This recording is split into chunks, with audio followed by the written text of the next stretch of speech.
नया संकल्प है, नया प्रकल्प है, देश के सामने यही विकल्प है।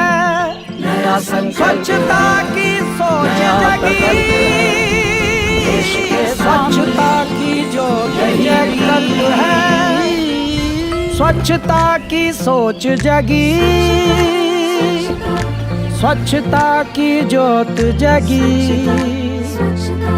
जब से एक कर्मयोगी ने देश से आह्वान किया, स्वच्छ बनेगा भारत, जन जन ने है ठान लिया। अब तो नया संकल्प है, नया प्रकल्प है, देश के सामने यही विकल्प है।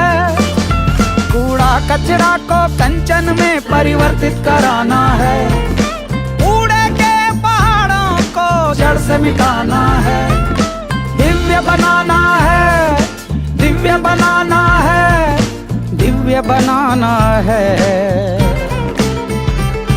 संपूर्ण स्वच्छता में भारत को दिव्य बनाना है, संपूर्ण स्वच्छता में भारत को दिव्य बनाना है।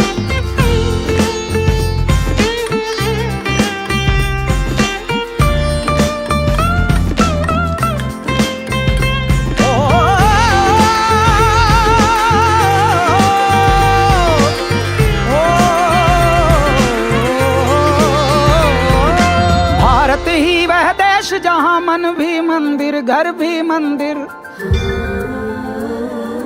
पवित्र पावन हो मन भावन। स्वच्छ तन मन, स्वच्छ तीर्थ, स्वच्छ घाट, गली मोहल्ले स्वच्छ घर आंगन, जुड़ गए जन जन उत्कृष्ट जीवन। स्वच्छता महानायक